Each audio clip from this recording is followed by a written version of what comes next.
PhD in computer science. After obtaining his degree, he did a postdoc with Microsoft, also in the UK. For those in computer science, Ali organized, or I guess co-organized, the Pascal-Vogt Challenge, which is a widely known, very impactful challenge. And at DeepMind, Ali works at generative models and amongst other things, and I believe we will hear all about this now. I'm greatly looking forward to it. Let's give him a warm round of applause.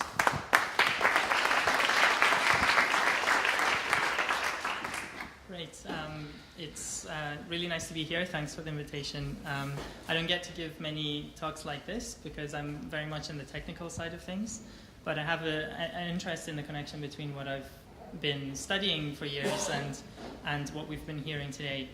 And it's going to be more of a deep dive into two recent projects that I've been involved with. If you have any questions, I guess it's a little bit difficult to do them as I speak, but keep them in your mind and then we'll get to them at the end. So I am going to talk about understanding, and what I want to do is begin with Plato's famous allegory of the cave. So Plato, 2,500 years ago, painted this picture of a cave where there are some prisoners bound in the bottom left that are looking at a wall, and on this wall are shadows cast by certain objects that are being lit by some light in the cave. And the reason he was making this allegory is to kind of illustrate the fact that we humans, everything we observe in this world is a projection or a shadow of some reality that we never actually observe directly. And he also wanted to make the point that, one step of enlightenment is figuring out what those objects are, but a second step is to leave the cave altogether and to see what the world outside looks like. I'm not going to be talking about that part. I think that's a bit too far into the future.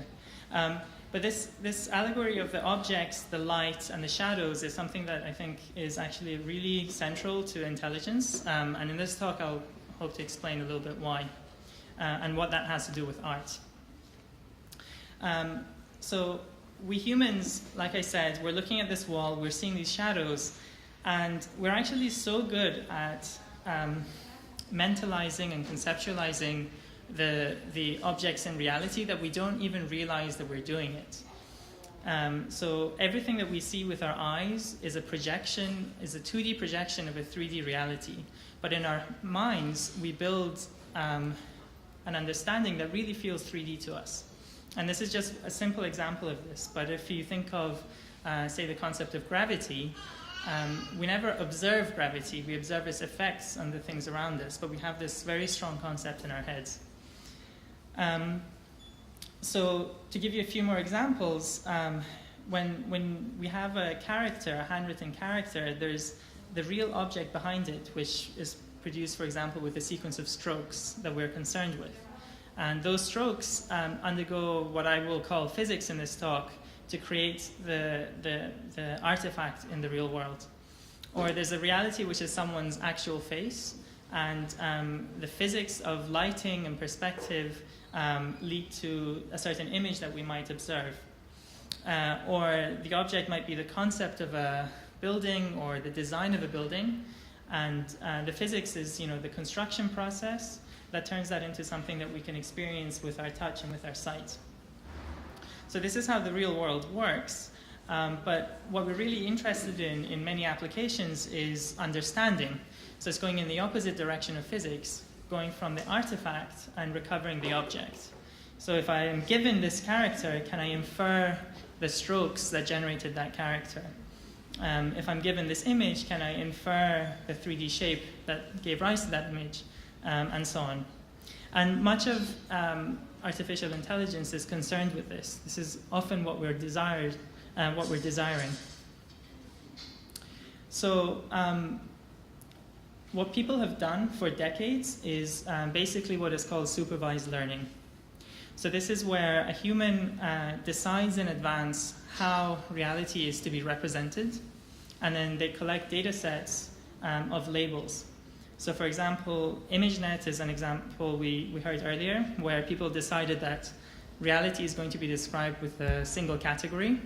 And this is going to be an image of a mite, and this is going to be an image of a container ship, and so on. And we create a big data set that describes the world in that way. But there's other ways of describing the world. So here, the world is described in terms of 2D bounding boxes. This is effectively how self-driving cars are trained. Sometimes people describe the world in terms of a pose for a person. And we collect these data sets and we train our algorithms to go from the artifacts or the images to those representations. And it has huge potential, and it's been used widely in industry today. But as we heard in some of the talks earlier, in particular in Anna's one, collection of these data sets is actually incredibly labor intensive.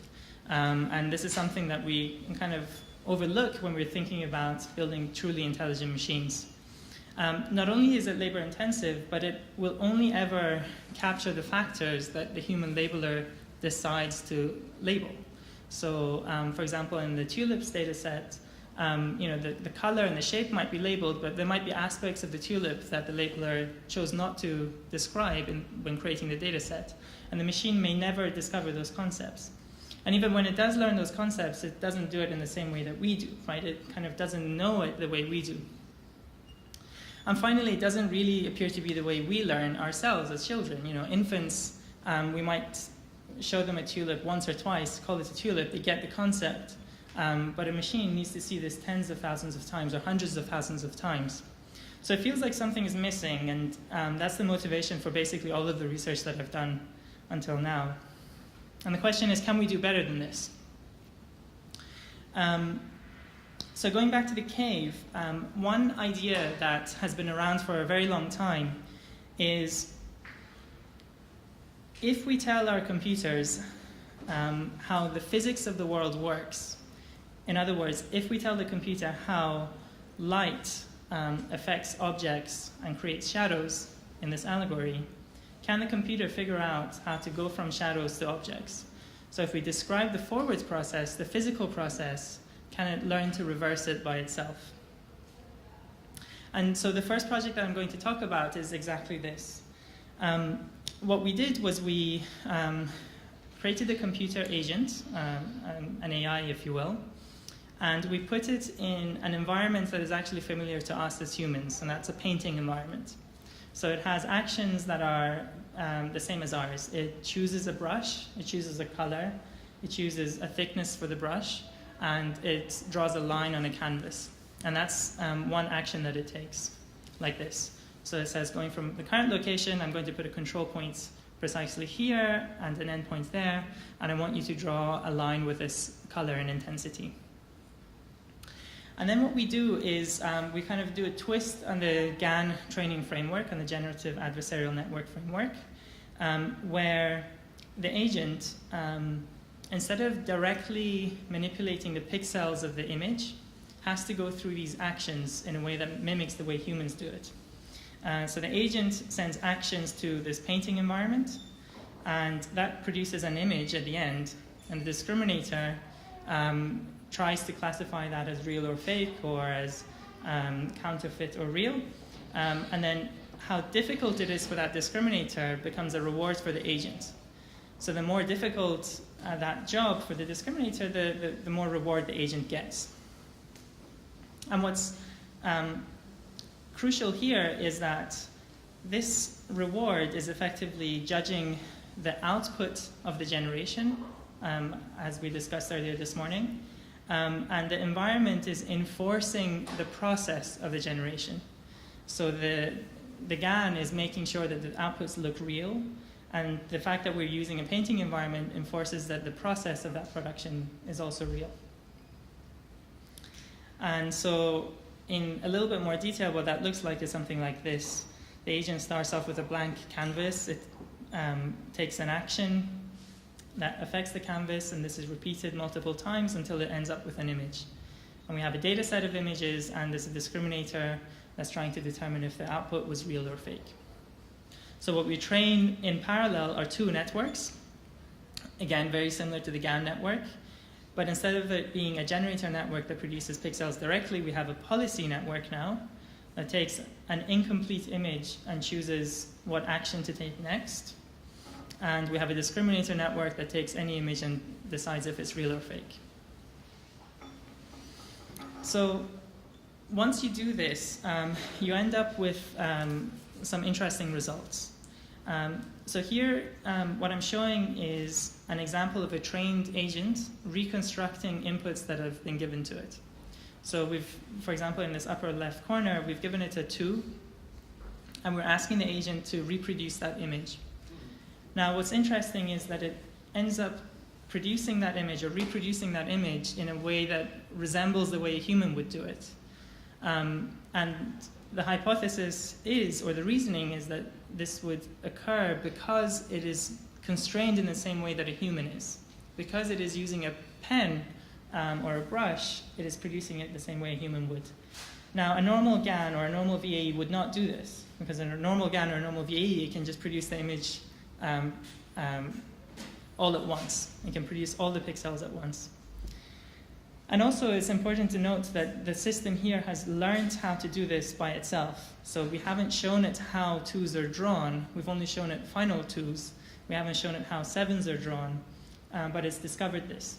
So it seems like the physical constraints were enough to get this behavior to emerge. And we can do this also with, say, characters from a more complicated data set. So this is the Omniglot data set, and we see reconstructions that look real, and it's producing those images in a way that at least resembles the way a human would. I particularly like this example that I highlighted in red here, where at the end you see how it kind of summarizes the 3 dots with a little motion there. And for those people who can read and write in languages like Arabic that have these 3 dots, that's exactly how a human would draw those 3 dots if under time pressure. So if you're trying to draw it fast, you kind of just loop them together. And again, that's something that's just emergent from the physics of the problem, which is kind of cool. Now, the system, you can also ask to produce images unconditionally. So you just say, draw me a digit from what you've seen, and we get results that look like this. Or we say, draw me a character, and we get results that look like this. So the question is there, in some sense, some aspect of learning that's being captured here because the agent is constrained? So the reason we're interested in things like this from an AI perspective is ultimately we want agents that observe this reality, this 3D reality, through the medium of a camera or a sensor, and infer a good description of that reality. So this could be a concise description or a useful description. And like I said, this is what most of computer vision and AI is about. And so we can use this same system that I described to do just that.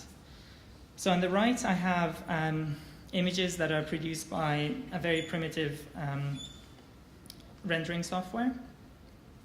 And on the left, I have reconstructions of those images produced by the same agent. Now, in this instance, the agent's actions are not to draw strokes, but to place objects in positions. So one action is place a square in such and such position. Another action is move that square a little bit to the right. Another action is change its color, and so on. And so we can see that it kind of forms those representations in a way that is capable of reconstructing the images.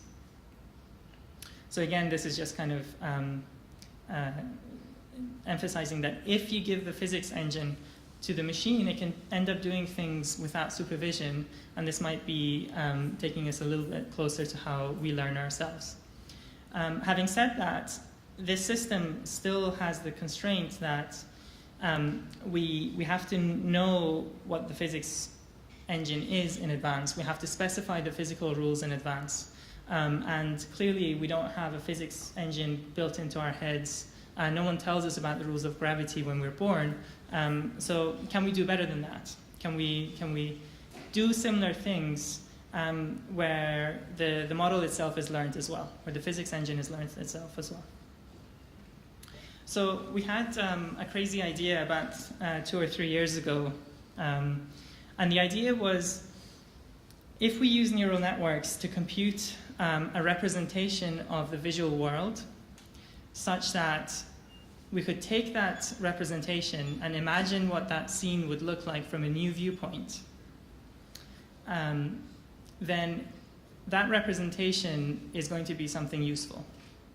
So if I look at this scene and in my head I interpret it in a way that allows me to draw this scene from any new viewpoint, then I have a good understanding of what I'm looking at. So to make this a little bit more concrete, this is what we did. So we created these simulated environments with objects of different colors and different positions. And we collected photographs of those scenes. Each photograph we process with what I will call a representation network. And it takes that image as input and produces a vector as an output. So this vector, think of it as a bunch of numbers that describes in computer language what it thinks it's looking at. Now, optionally, you can take a second view of that scene, pass it through the representation network, and get an updated representation. Now, things get interesting when we take a third position for which we don't know the image that would be produced if the camera was there, and we pass it to a second network, which is called the generation network, that takes the scene representation and the query position and produces a prediction. And we can compare this prediction to the truth because we've created the data set ourselves. And then we can train the representation network and the generation network together to encourage predictions that are close to the ground truth. And in doing so, we find scene representations that allow for this. So if we train this well enough and we train it for long enough, we can get results that look like this. We have the observation here. This is a test scene. The computer has never seen this scene before, but it has obviously seen those objects before. We give it a single image from this viewpoint, so all it observes is a 2D image. And then we ask it to predict what it should see from these viewpoints indicated on the map. So this is what it should predict, and on its left is what it does predict. Again, this is what it should predict, and this is what it does predict. And we see a similar thing going on here. So if you actually think a little bit about what's going on, the computer is looking at this 2D grid of pixels. In its head, it effectively has to reason that there's a blue sphere and a red triangle. And then when asked to predict it from this viewpoint, it kind of manipulates that representation to produce this image such that it matches the ground truth. And the only way it can do this is if it really understands those two concepts and their spatial relationship with each other. So that's really cool. The other cool thing to emphasize is that up until this work, it wasn't really clear that neural networks could manipulate 3D space with this precision at all, right? So a lot of the samples that we see from GANs and VAEs, they have this kind of mushy quality to them where things kind of fade in and out and boundaries aren't so sharp. But with this work, we're beginning to see that the neural network is really acting as a renderer in the sense that we know. So given a scene description and a camera viewpoint, it produces an image reliably and one that is kind of amenable to manipulation. And in particular, what you can do is you can take a fixed description of a scene and you can gradually move the query camera, the position from which you're asking the network to produce an image. And as you gradually move the camera, you're effectively peering into what the computer thinks it's looking at. So in a sense, it's like flying in the computer's mind, if you will. And that's exactly what I'm going to show in the next video. So we take these images as input, and the image in the bottom is the output of the neural network. And in this video, I'm going to gradually move the camera, as I said. And you can see that the renderings are sharp. It does things like occlusion, lighting, shadows pretty accurately. And the samples that you're seeing are kind of expressions of uncertainty. So saying, I don't know what's behind the red sphere until you show me more images, and then that uncertainty disappears. And the movement doesn't have to be bound on an axis. You can freely move in this space. So this is interesting from a creative perspective in asking the question, is this imagination? Are we looking at what the computer is imagining to be the case?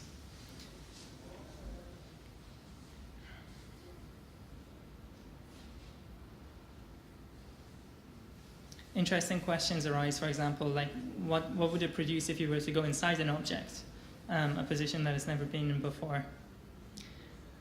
Now we can take the same system, train it on a different data set, and get interesting results. So here we've trained it on these kind of Tetris-like objects that have basically cubes in various configurations of different colors. And we can rotate the camera around these as before. And what's most interesting is when we give it an observation that doesn't uniquely specify the shape of the object. So from this viewpoint, you can't tell whether it's a flat T-shape or there's a more interesting structure going on. And as I sample, you'll see that the samples indicate uncertainty around that fact. And when I increase the number of observations, that uncertainty decreases.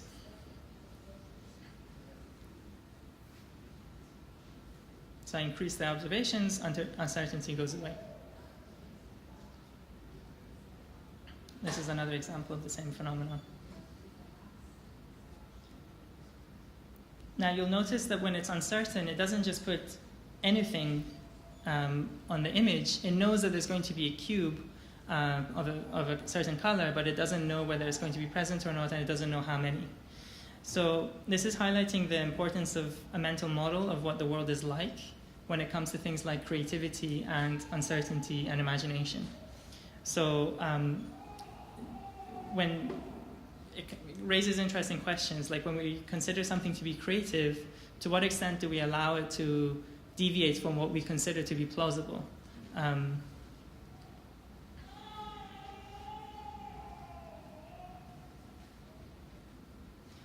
the last environment I want to show is this environment of a maze. So in mazes, if you think about them, they're specifically designed to be hard environments to remember mentally. Any particular view of a maze is a highly partial view of that maze, which means that you have to integrate lots of different images to form a coherent whole. So what we've done here is we've trained a system that looks at mazes from these four particular camera positions in this example, so the gray cones. And then we're asking it to produce an image of what it would see if it were at the yellow cone. So this is what it should produce on the left, and in the middle we have what it does produce. And you can see that as I move the yellow cone around, we get predictions that are fairly accurate. In a sense, showing that the system has integrated that information together to form a coherent whole. Now, I can also ask it to produce an image of a map from above. So this is what it thinks the layout of the room looks like. And bear in mind that it has never seen this as an observation. All it's ever seen are partial views. So this is it stitching it together in its head and producing an image as output. Now, the next example, the observations won't uniquely determine the layout of the maze. So as I ask it to produce a top-down view, you'll see that it samples different possible configurations. And as I collect more observations, that uncertainty disappears. Right. Again, this is kind of highlighting the notion of uncertainty, creativity, and kind of model-based reasoning, building a model of what's going on in the world.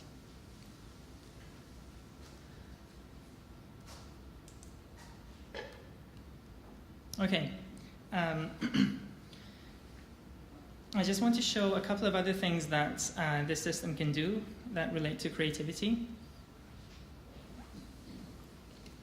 So we took a The model is called a GQN, Generative Query Network.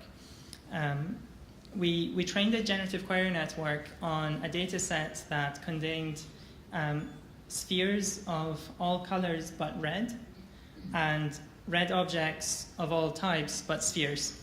So we held out the red sphere as a concept. And then we trained it well, and we showed it an image of a red sphere, and we asked it to reconstruct that image. And we see that it is capable of reconstructing the red sphere successfully. So this implies that the system as a whole has a certain notion of compositionality, where it can take the concept of redness and the concept of sphereness and put them together, both in its recognition system but also in its generation system. Another thing you can do is you can do what we called scene algebra, which is a bit like word algebra from people that are familiar with Word2Vec. So for example, we can take this GQN, we can ask it to form representations of all of these images, and then we can take its representation for the blue sphere, subtract the representation for the red sphere, and add the representation for the red triangle, and ask it to produce what it thinks would result. And if, with a bit of very basic arithmetic, you can see that sphere and sphere cancel out, red and red cancel out, and what you're left with is blue and triangle. And that's exactly what the GQN predicts. So again, it's showing that these latent vectors that it's using to describe the world, they have a certain formal relationship to one another, a certain algebraic relationship to one another. And I just also wanted to highlight this thing about uncertainty. So to make it super clear, we trained a system. We showed it an image with a wall, and then we asked it to predict what it thinks is behind the wall. And these images are different answers to that question. So it says, I don't know what's there, but I know it's probably going to be an object with a certain color, or a few objects with a certain color. So we're beginning to be able to ask these kinds of questions of our systems. And again, it's really interesting to think about the possibilities for art. One other thing you can do is you can actually quantify how surprised it is to see something for a particular scene. So the model, let me explain how this graph works. On the x-axis, we have how many images the GQN has been exposed to at test time. So at 0, the model hasn't seen anything about this particular scene, and I show it this image, and I measure how surprised it is to see that reality looks like that image, and it records that level of surprise for me. And then I show it this single image, and I say, okay, given that you know this about the world, how surprised are you to see this? It's still basically just as surprised. And then I say, okay, if I show you these two together, now I show you this third one, how surprised are you? And it's much less surprised. And so on. So if I show it all 5 and I ask it how surprised are you to see this, it's much less surprised. So with these more sophisticated systems, we're beginning to be able to also measure notions of surprise. And you can imagine exploiting this, for example, by generating scenes or images that the system thinks are particularly surprising. And again, something interesting to think about.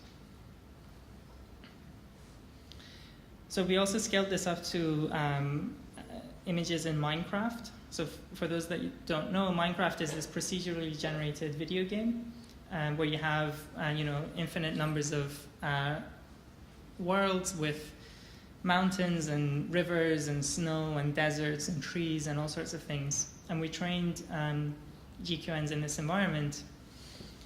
And when the system observes 1 or 2 images of a particular instantiation of this environment, we can kind of fly in its mind to generate views from new viewpoints. So this is it looking at a tree. This is a river environment that we're kind of flying around. And we're beginning to see that the GQN is beginning to struggle a little bit with the complexity of what's going on. So it needs to learn how to represent this complex scene with trees and it's like 3D topography, but also render that into high-resolution images. And this is really pushing our hardware to its limits at the moment, so there's lots of work to be done. And then the final idea I want to kind of talk about is that this notion isn't just constrained to reasoning about space, but you could also think of it in terms of time. So in the 3D scenes, what I showed was a scenario where we said, if I observe a scene from the first viewpoint, can the GQN predict what that scene would look like from the second viewpoint? Or in the mazes, it was the same thing. If I observe a scene from the first viewpoint, can you predict what you would see from the second viewpoint? But you can also think of the same thing with videos, where you say, if I observe a video at a particular timestamp, can the GQN predict what that video will look like at a different timestamp? And you can use exactly the same model architecture to perform this. And so here's an example of that happening in practice. We trained it on videos of pool, very simple videos of pool. And then we expose it to these 4 images at the top at test time. And we tell it that these images were taken at the beginning of the video, quarter way in, 3/4, and at the end. And then we can ask the system, what do you think would be in that scene at this timestamp indicated in red?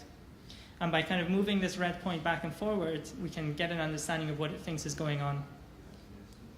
And if you pay attention, you'll notice that the system knows about physics, it knows about objects, it knows about the fact that objects don't disappear for no reason, they don't come into existence for no reason, it knows how they bounce off each other, and it can extrapolate backwards in time and forwards in time. And going back to the original question, this is interesting because none of this physics has been built into the system. The system is exactly what I showed at the beginning. There's a representation network and there's a generation network. So it's doing all of this without any human labels, and it's doing all of this without any human specification of how physics works. So I'm just going to end by kind of thinking back a little bit about what this means. If you think about the neural network revolution and the deep learning revolution, I think it could be summarized as a simple idea, which is that let's learn features, let's learn how to represent the world around us in order to achieve tasks like classification or image generation. And that idea, was first formed in the 80s and 90s. It took us about 15 years with the advent of bigger data sets, progress in computer hardware and algorithms, before we were at a stage where we could take an image of a dog and classify it as a dog. So that idea took some time to mature. And I'd like to think that this idea of learning without semantic human-provided labels is at a stage that is kind of similar to the 80s, 90s of deep learning. And it might take 15 years, maybe it'll take 30 years or more or less before we have this system that can be applied to real-world images and for real-world tasks.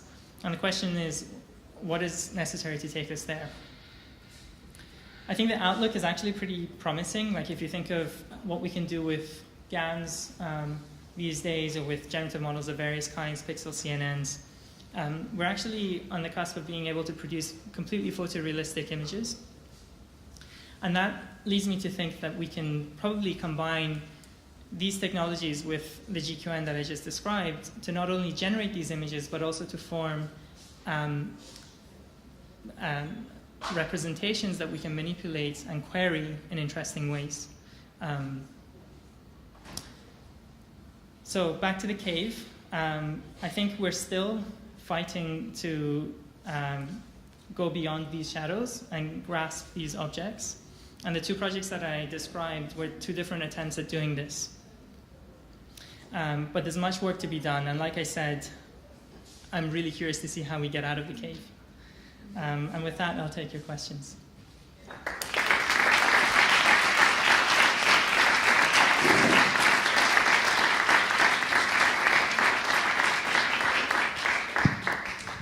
Right. Thank you so much, Ali. Other questions?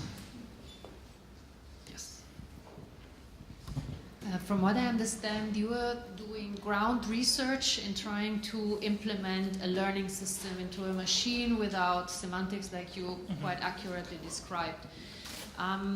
What is the overarching question? I mean, what is the long-arching question that you would try to achieve that machines will be doing in the future, where all this will be already successfully be implemented? So I can only speak for myself. Personally, is to understand how human brains work. I mean, when I look around, much of the interesting complexity of the world is due to this organ that we have in our bodies, this brain, which leads to language, it leads to art, it leads to relationships and love and all of that stuff. And we understand so little about how it functions and how it learns. So the overarching goal for my research is to understand how that might be happening. Supervised learning, as I described, I don't feel is how we learn. And so that begs the question, how do we learn? And these projects that I described are recent attempts at answering that question. I don't think we've answered it sufficiently. So we haven't had the ImageNet moment of supervised learning yet. We haven't had a single application that convinces everyone, yes, this is how infants learn when they're young. And so this is, small steps in that direction.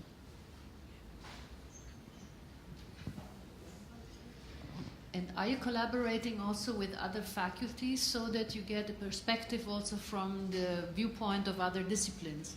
Yeah, so at DeepMind we have a sizable team of neuroscientists, and so these are people who obviously look at the brain in both wetware and computationally. But the kinds of people who actually tackle these questions are often developmental psychologists and cognitive scientists. So people who look at the way infants learn, in what order do children pick up certain concepts? Like, do we learn how to see before we learn how to talk, or vice versa? Now, it has to be said that there's actually lots of competing theories about how this stuff works. Some people believe that there's something about our physicality, the fact that we're embodied, that is really necessary for this stuff. Some people think that it's our social dynamics, the fact that we're not independent intelligences, we're in a society and learning from each other, that's really important. And others like myself don't have a particular view on those questions, but are just saying that we're leaving a lot on the table by disregarding the structure in the data that we're observing naturally. So if you think about, say, YouTube as a data set, it's cataloging a remarkable amount of the variability in the world around us, in every aspect. And unless YouTube is labeled, our machines learn nothing from it. Right? We don't learn anything about how physics works, how humans behave, how animals behave, or what categories of animals exist in the world. None of that stuff is touched on by the algorithms that we have. And so there's a belief that there's something being left on the table. And I really like the point that was made earlier about categorization and how it's a really bizarre thing that humans do, but also really fundamental to everything that we do on top of that, like, for example, language. And again, I don't think we have a good understanding of how that comes about, whether it's our language that creates those categories, or it's the fact that we categorize that creates our language and everything else. So these questions are super interesting, I think. Further questions? Yeah. Google is behind of DeepMind. And Google is known as we using it, how to observe what is in the world, making billions of images and using that for different reasons. And one major reason is earn. And that is because you talk about creativity, in some ways actually is really what is DeepMind interested. So I don't understand the question. Creativity, because you talk about that, about the possibilities to learn and see the machines, and there, as we are here, really discussing about this whole interaction with art and other things, is that DeepMind really interested in this aspect of creativity, and why? So it'd be presumptuous of me to say that DeepMind as a whole is interested in this. It's certainly an interest of mine and some of the people that I work with. But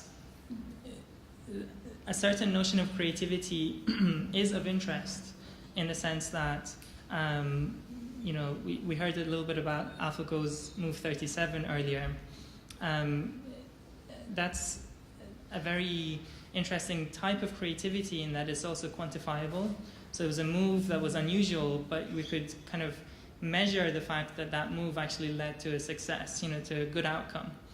And lots of people are looking for similar types of creativity that lead to good outcomes for the problems that we do care about. For example, creativity in the field of medicine, or in pharmaceuticals, or in energy consumption and management. So at a high level, creativity is what lots of people are interested in, is creative solutions to problems that we care about. But creativity in the artistic sense, I think, is a much narrower group of people looking into that. But I don't think the two are that far apart. Further questions?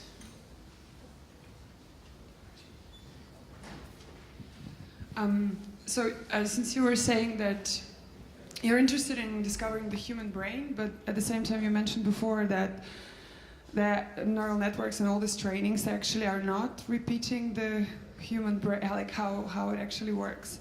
I was just wondering if you could maybe drop some light onto other ideas that are kind of, maybe you guys have, on what else could be, what are the other ways on understanding the human brain and how we think and imagine and all this. Yeah, so I don't think the two are incompatible. In the sense that I think neural networks as a substrate are actually here to stay, in the sense that if you're trying to map some data in one representation to a different representation, neural networks are really good models for doing that. The question is, what representation are we mapping things into? And most of what is considered to be AI today is a particular answer to that question. It's saying we take images, for example, and we map them to categories. Or we take sounds and we map them into language. Most, but not all of AI is of that form. And I don't think that takes us all the way to, you know, human level intelligence in the general sense. Some of the ideas that people have been discussing are, for example, use of generative models like the ones I was describing. So, you know, unsupervised learning, trying to predict the future or the past. So you take an image and you form a representation that allows you to predict what will happen in the future or in the past, or you form a representation that allows you to view a scene from a different viewpoint. But that's not the only kind of learning that people have proposed. There's non-generative unsupervised learning algorithms as well. So for instance, if here's a formulation of it that's actually quite easy to explain. If I take two images of this scene, I want the computer to map those images into a representation that is close. And if I take an image of this scene and an image outside, I want it to map it to a representation that's far away. So it's not generative, but it is unsupervised, and it's not the kind of classification or categorization that we normally do. So there's a whole kind of list of ideas in this space. But as I said, none of them have so far proven to be, you know, definitively the right way to do it. And there will always have to be some aspect of both. So it's very unlikely to imagine an AI system that if we let loose in the world around us, that it would, without any interaction with humans, learn exactly the same language that we use, right? That it would learn English with the same words for the same concepts. That's almost impossible. And so a certain amount of supervision is going to be inevitable. Like, we will at some point have to say, you know, this concept that you have in your head, we humans, we call it a cat in English. So that also is here to stay, but it's probably not the whole story. I was thinking about this example of blind or deaf born people. Mm-hmm. I mean, this is kind of like, because when we talk about it, we always are trying to make some sound or sort of an image. And I sometimes have a feeling that it's also so much about this. And then, are there any thoughts in your particular Italian work about this kind of, like, how does that kind of brain work? And how maybe it would be a more simplified version of, you know, because there are like, so many parameters are cut off. Yeah. One of the really interesting things about the human brain, or I guess brains in general, is how flexible they are. So, so even if, say, you're blind, you still end up learning, you know, pretty much the same concepts that humans do otherwise. Even if you haven't always been blind, this is the case. Or even if you have always been blind, this is the case. And I think that's actually one of the things that's tricky about studying the brain, in that it doesn't have, you know, well-positioned functional modules that you can study in isolation. Like, the whole thing together works as a whole. Having said that, I'm not a neuroscientist, but my understanding is that some of the strongest results we have in neuroscience are from studying patients that have experienced trauma, for example, who you know, have damaged, for example, their hippocampus, and then you study how that affects their behavior. And so these kinds of accidental, knockouts are really critical for our understanding.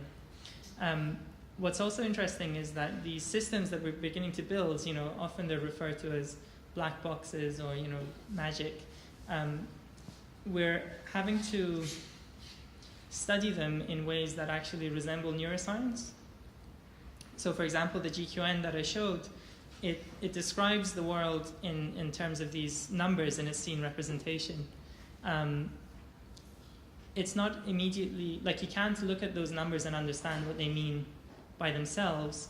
The only way we can understand it in the context of GQN is by asking it to produce an image. So by asking it a question, saying, like, if you claim to understand what you're looking at, show me what it would look like from a new viewpoint. And that, in my mind, resembles a lot how we communicate ourselves. Like, how do I know that you know that I'm a human being? It's like, I don't actually know that, but I can test that through our interactions with each other. So yeah, really interesting topics on that as well. Lots to explore.